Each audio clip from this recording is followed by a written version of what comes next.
Before we begin, thank you very much to Rich in Name Only for joining the Patreon campaign. Thank you very much for the support. Thank you very much for jumping on. Do appreciate you, Rich. You are at least rich enough to donate at my highest level, which means you get to make a video request. Be sure to DM that to me over on Patreon. That is the rule for everyone who pitches in on my highest level. You will get a request, and once I fill it, you will be due for another one. So there you go. As long as you are on board, you get to keep asking me to make things. Simple as that. But today, we have our tradition that has been going through the entirety of the year, and we're almost done. This is the top 10 toys of every year of Transformers. We're up to 2016. We're within the most recent decade. And we're up to a year I really enjoy because it's Titan's Return, one of my favorite lines of modern Transformers. That said, this was also a year where Robots in Disguise had a few surprises to throw in, and then Masterpiece had a really strong year. And while I probably could have included all 4 brand new molds as part of this, the rule is bang for your buck. So if I got exactly what I expected out of the amount I paid, then it's not impressive enough for this list, which means, unfortunately, Shockwave, you're going to have to sit out. I'll give you an honorable mention at number 11. But for the ones that I actually thought were very, very surprising for how much they cost at retail price, here are the best Transformers of the year 2016. And we are going to start with one of those surprises from RID. I will throw this in for you RID fanboys because I know if you liked that toy line, if you liked that cartoon, I would have gotten into so much trouble if I left him off. And honestly, yes, he does deserve a mention. Let's talk about Bisque. Now, keep in mind, when I say bang for your buck, I mean Bisque here is an exceptionally unique figure with a really good range of articulation for only 15 bucks. You know, this is Warrior class, or, you know, our Prime Changer, or whatever the equivalent is. It's Deluxe minus, right? But this was the early days of it, which meant they were still pretty good figures and held up pretty well, all things considered. It's a very unique design. I like the look of the vehicle mode. Obviously, the robot mode has a lot of uniqueness to it with the big crab claws, the big lobster claws, as well as the lobster-esque head sculpt. It's just a fun, unique toy, and for its price point, it is done exceptionally well. Everything on it comes together really, really nicely. It's, again, very unique in how it's worked its transformation. Basically, the claws are the entirety of this, like the sides of the car, which is actually really cool. And yeah, it's just an overall interesting figure. You know, so for $15, it's exceptionally impressive. And it's not even the only RID toy to do that in 2016. But I feel like Bisque is a nice way to start this off. Titan's Return is essentially just the return of the Headmaster gimmick, just given a new name because the gimmick is only slightly different. But that does mean that all of our favorite Headmasters from the 80s get to make a return. And while all of them have a very serviceable toy that does just feel like a nice modern version of their original figure, there is one from the original cast that stands out a lot for the improvements and the new engineering. That was Mind Wipe. Now, let's be honest here, the mold does not age well because of the soft plastic materials that went into it. That is unfortunate, but we are judging it for how it was when it first came out, and in that regard, everyone loved this toy when it first debuted. Aside from just being a really cool take on Mind Wipe's original Bat mode, putting in a lot more authentic proportions and much better, better wings, better body mass.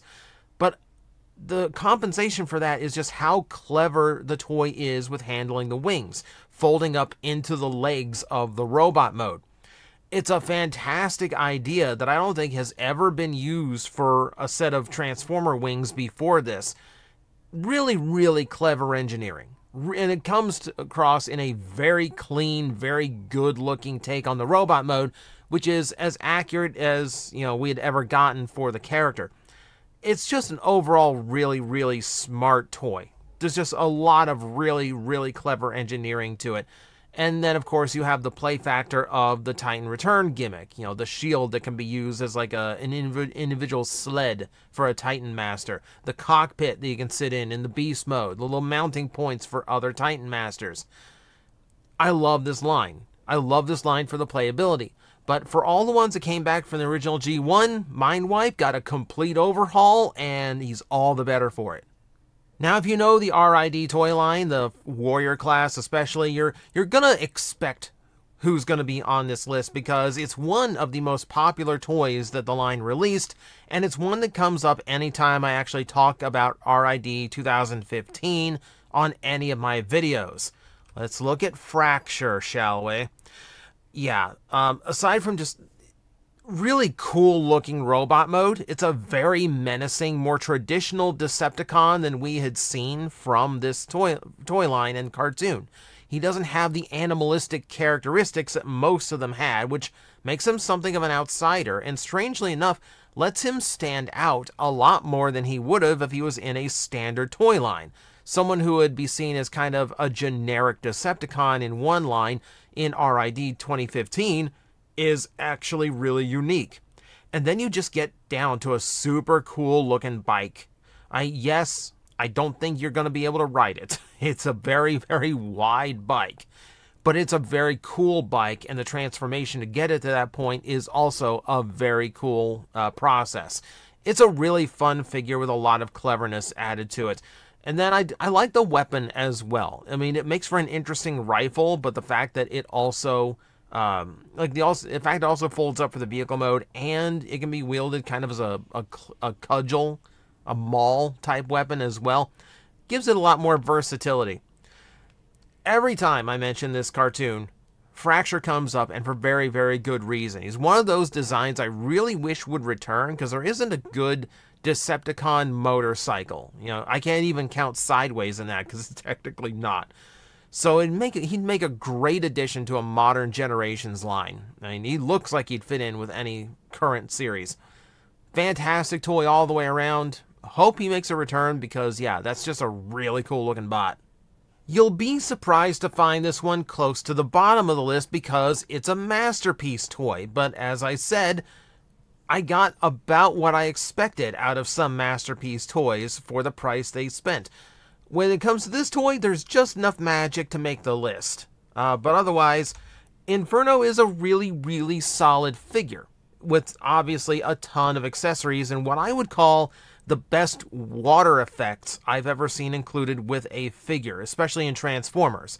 That looks like an authentic spray of water. That's actually a really cool piece. The engineering itself is not quite as marvelous or impressive as most Masterpiece toys, in particular because of the limitations of accuracy to the vehicle mode, where, you know, obviously the robot arms have to be just like right there. But what he does do right is the Masterpiece trick that I enjoy is the fact that the ladder for the fire truck mode does fold up all the way into his chest. It's a really cool collapsing trick. So that Masterpiece level of engineering is there. Beyond that, though, I think he's just a little bit too, by the books to go any farther than that. I do like the accessory count, though. The extra faces are appreciated. The alternate helmet is a cool idea. And yes, he actually comes with a piece so he can cradle Masterpiece Red Alert in his arms. Because that's the scene everyone knows those two for.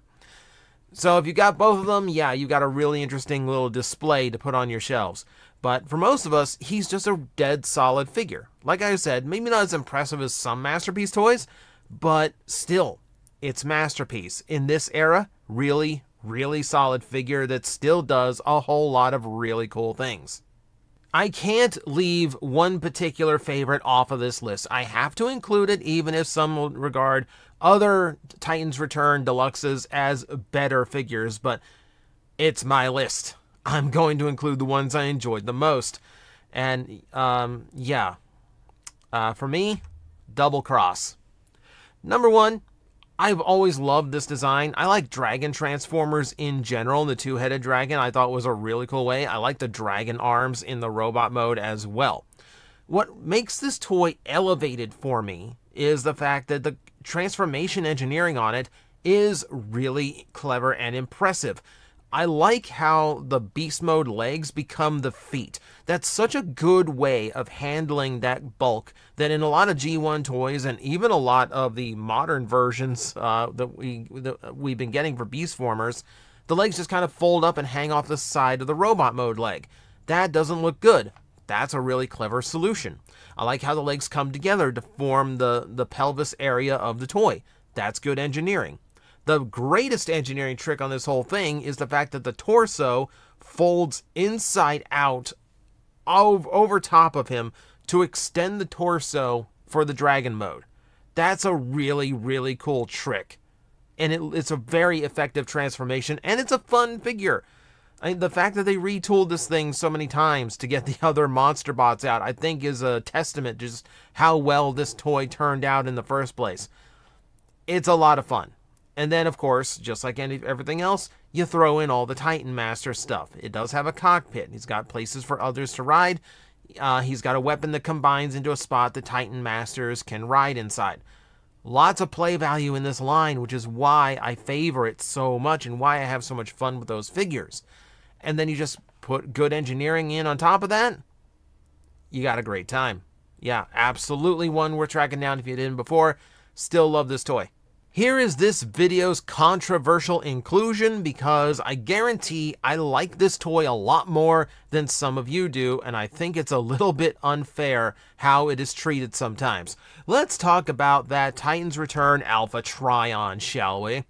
When this thing first debuted, I think a lot of people were adamantly against it, because it's just not the way you expect Alpha Trion to be depicted. He looks like some savage warrior king. The way, like the lion shoulder pauldrons, the claws on his chest. I think he looks awesome. I think this is a really, really cool look.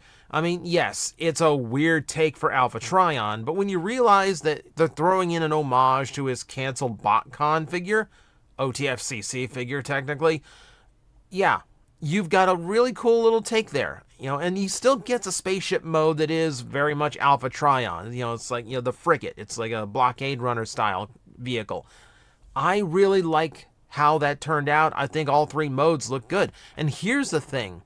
The thing that I think is so special about this toy is how rare is it that we actually get a triple changer with a vehicle mode and a beast mode. That makes him so much more distinct. You have to go to like horror cons to make that happen, or very particular Beast Wars transmetals that actually have enough going on to say that's an actual vehicle mode rather than just, a cheetah with wings. Point being, I think this toy is very underloved. I love the look of it. I love the play pattern. I love the variety in the vehicle modes, which that alone is a standout amongst anything else in Titans Return. Yeah, underloved figure. Very underrated. He needs more fans. So I'm here to champion this Alpha Trion. That said, he's not my favorite triple changer from the line. And if you know what happened to this mold eventually, you'll understand why this one ends up on the list. We need to talk about Megatron. Yes, it's a pre-tool for Blitzwing, so obviously I'm going to be a little bit biased. But to be honest with you, I always thought this mold worked really well for Megatron as well. There's enough detail there from Blitzwing that kind of matches how things work on Megatron. That flat, like the flat chest, the blocky proportions. Like, it works well. As a weird pre-tool for Blitzwing, it actually works. And of course, it's the two main vehicle modes we see a modern Megatron toy in. He's got a big jet mode, and of course, he's got a tank mode. That all works. That's all like how she should actually operate. And yeah, again, tons of play pattern with the Titans Return gimmicks as well. I'm surprised at how much I liked this Megatron. Like, yes, it's because he's aping Blitzwing's tricks, but he's doing so very well. He is like an obvious pre-tool, but he carries it. And I think that's the distinction. It's why Optimus isn't on this list, because I don't think he pulls it off as well. He's very clearly Octane, and not a great Octane at that. I'm sorry, the jet mode holds him back. All three of these modes, I think, look good enough, though, to be passable. I think they are still fun and good-looking vehicles. And I do think Megatron is a surprisingly good Blitzwing retool or redesign, however you want to describe it. Surprisingly good figure. Now, this is a toy that is decisively simple, and you wouldn't expect it to rank high as a result, but there is a art to the execution that makes it very enjoyable for me and very surprising how much I enjoyed it. Our very first masterpiece Beast Wars entry, Optimus Primal himself. Now, obviously, yes, Primal has never had a complex transformation. You know, it's a humanoid shape transforming into another humanoid. That said, this is the design that is doing it best out of any of his previous toys, and obviously so, because it's a masterpiece release. Beast Mode looks spot on to how the proportions looked in the show. He's got the shine in the right spots to mimic the original CGI. You've got, proportion and extra transformation steps that actually disappear once you get him transformed, especially in like the leg transformation. There's so much more going on than you would expect, and all the shapes just fit together so well. They just look smooth in both modes, which is the really impressive part of the engineering. The finish on the figure, I think, is what deserves the biggest attention. The paint job on this actually feels like it has a bit of a texture to create that fur effect. There's a really unique paint operation over the entirety of the Beast Mode, aside from the belly, fingers, and face, that just makes it look and even feel far more like an actual gorilla. It's a very impressive job. Takara obviously took the task very seriously and produced a really, really solid figure. On top of that, you've got multiple expressions for the Beast Mode, multiple expressions for the Robot Mode, all the accessories you could want. And yes, you get the right release, you even get that weird skull head mace he had in his original toy. Just all around, so much of this toy was done right, and there's so much of this toy that was surprising. I expected a very basic figure. I did not get that, which is why it gets this high on the list. Titan's Return was such a good chance to bring back so many characters from that middle G1 era, after the first 3 years, but before it started to really go downhill. This neglected little mini generation in the middle of Generation 1, where the toys got bigger, simpler, and more adventurous in what they were doing design-wise. So, yeah, no surprise when Titan's Return brought back some of our absolute favorites, like Sixshot. This toy is very definitively make the old toy but with articulation. That's literally what this toy feels like as someone who owns both the original and the modern. And it is a very, very good toy. All the modes come out as good as they did previously. The winged, like the wolf mode is actually, a little bit better now that the articulation has improved. Everything functions as well as it did on the original toy. We even got a brand new submarine mode, guys. Great new mode is the submarine. The toy does everything you would expect it to be from a modern Sixshot, which means you have a ridiculous amount of play value going on over the entire toy. So many official modes and so much room to fan mode whatever else you can come up with. This thing can last you all day as far as play value goes, because, 6 changers and, anything above triple changing is great for that. And then, yes, I'm going to keep repeating it because it is just the whole thing of Titan's Return. You get that play pattern that gives you so much more that you can do with him overall as a toy. And this isn't even skipping the part where, the heads are all interchangeable. If I want someone completely different to be riding around in Sixshot's body, that's my choice. If I want Hot Rod riding around in Sixshot's body, that's an enormous mistake on my part. He can't be trusted, he's not mature enough yet. But it would be a fun little possibility. Point is, Sixshot is a fantastic toy in G1, it's a fantastic toy in Titan's Return, and it's very easy that I could say that it is the best toy of 2016, but there is one more that just impressed me just a little bit more.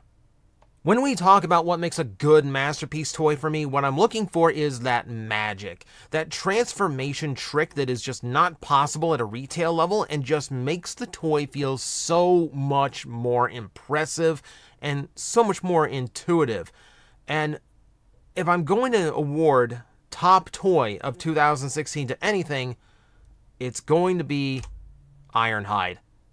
I've spoken very, very highly of this toy in past videos when it is relevant for exceptionally good reason. You could look at him and go, okay, I wish the chest was a little bit boxier and all that. Okay, fine. Whatever. I'm here to talk about how good the toy is and feels, and my God, this toy feels so good. Aside from just great articulation, and yes, a look that I don't mind. Could be better, but I don't mind it. I think getting such a boxy toy, such a boxy robot out of such a roundish van, I think that is a really impressive engineering trick. You know, that I think is already an exceptionally impressive thing. And then the way that half of that vehicle mode collapses and sinks itself into his torso during transformation is, again, an engineering trick I just did not see coming, and it's one of those, like, someone at Takara was just inspired that day.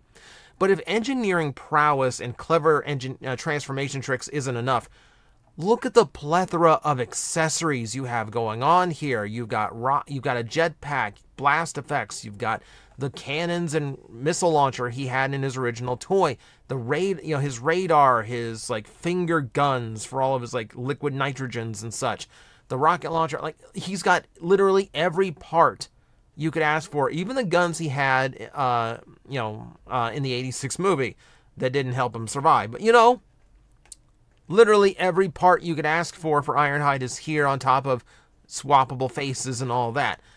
It's the absolute plethora of accessory parts that amazed me when I opened up this toy. Not just the transformation trick, but just how much you got. There's so much play value to the figure. Yeah.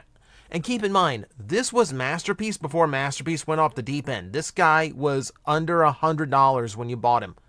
And you got so much value out of that $100. Like $90. It's like $90. You got so much for that $90. Yeah, incredibly impressive figure. Incredibly. Still one of my favorite Masterpiece toys. One of the Masterpiece toys I refuse to sell. Because it's one I will go back to and play with every now and then. This came out at the beginning of the year, and I kept thinking, if this is how the year starts, something is going to overtake it. And to my surprise, nothing did. He went the entire year as the best toy, and I will still call him the best toy of 2016. And of course, this list is entirely subjective. That is all up to you to decide whether or not I am full of it or not. So feel free to discuss it in the comments below. And as always, I will see you next time.